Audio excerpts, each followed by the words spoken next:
ৰাজ্যত এতিয়া পূৰ্বৰ পৰিৱেশ নাই। 10-15 বছৰ আগৰ পৰিৱেশৰ সম্পূৰ্ণ বিপৰীত পৰিৱেশ আমাৰ ৰাজ্যত। এই মন্তব্য মন্ত্ৰী পীযুষ হাজৰিকাৰ। শুকুৰবাৰে সামাজিক ন্যায় আৰু সবলীকৰণ বিভাগৰ অধীনস্থ অনুসূচিত জাতি আৰু পিছপৰা শ্ৰেণীৰ কল্যাণ সঞ্চালকালয়ৰ উদ্যোগত অনুষ্ঠিত সামগ্ৰী বিতৰণৰ এক অনুষ্ঠানত এই মন্তব্য মন্ত্ৰী হাজৰিকাৰ। মন্ত্ৰীজনৰ অভিযোগ, পূৰ্বতে চাকৰিৰ বাবে বজাৰ বহিছিল, কিন্তু এতিয়া দিব নালাগে 1 টকাও। চাকৰিৰ নামত কিবা দিয়ে নেকি কোনোবাই? প্ৰশ্ন মন্ত্ৰী হাজৰিকাৰ। কোনোবাই 1 টকা আপোনালোকৰ পৰা লৈছে নেকি? চিঞৰ পেলাই ক'ব পাৰে। মই আপোনালোকক মই সাংবাদিকসকলৰ আগত শুনিছোঁ। কোনোবাই 1 টকা আপোনালোকৰ পৰা বিচাৰিছে নেকি? 1 টকা বিচৰা সাহস হিমন্ত বিশ্ব শৰ্মা ডাঙৰীয়াৰ চৰকাৰৰ দিনত কোনোৱে কৰিব নোৱাৰে। আমি চাকৰি দিয়াৰ ব্যৱস্থা কৰিলোঁ। কোনোবাই ক'ব পাৰিব ক'ৰবাত এটা দুৰ্নীতি হ'ল?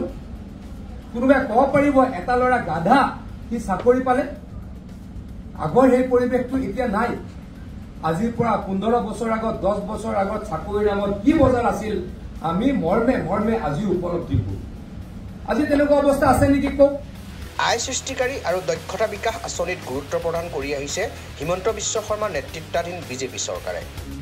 এই আঁচনিৰ অধীনতেই শুকুৰবাৰে পিকআপ ভান, চিলাই মেচিন, গ্ৰাফিক্স ডিজাইন ইউনিট আদি বিতৰণ কৰে মন্ত্ৰী হাজৰিকাই।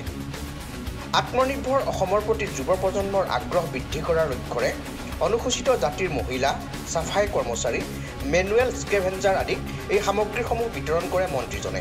অনুসূচিত জাতিৰ চাফাই কৰ্মচাৰী স্বনিয়োজন আৰু দক্ষতা বিকাশ আঁচনিৰ অধীনত 32খন পিকআপ বাহন, আত্মসহায়ক আঁচনিৰ অধীনত 168 গৰাকীলৈ গ্ৰাফিক ডিজাইন ইউনিট আৰু 1000 গৰাকী মহিলালৈ চিলাই মেচিন প্ৰদান অনুষ্ঠানটো। সামগ্ৰী লাভ কৰা সকলোলৈ এক বিশেষ অনুৰোধ হাজৰিকাৰ। কিন্তু মাথো আপোনালোকৰ ওচৰত মোৰ এইটোৱে অনুৰোধ যে আপোনালোকে এইকেইটা কোনোৱে যাতে বিক্ৰী কৰি নিদিয়ে।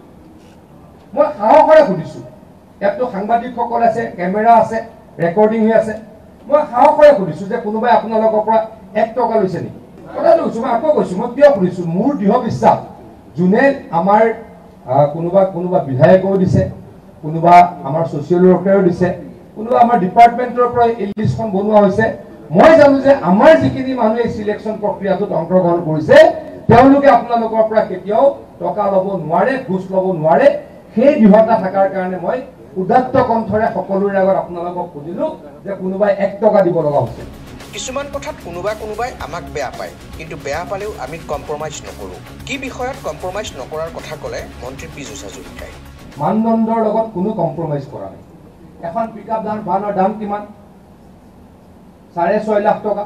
6.5 লাখ টকা। অসমত এনেকুৱা পৰিৱেশ আছিল 6.5 লাখ টকাৰ পিকআপ ভান এখন দিলে 1 লাখ টকা ঘোচ লৈছিল। আছিল নে নাই কওক আগতে? এইখন অসমত 6.5 লাখ টকাৰ পিকআপ ভান এখন দিওঁতে 1 লাখ টকা ঘোচ লৈছিল নে নাই? এইখন অসমত তেনেকুৱা বহুত উদাহৰণ আছে।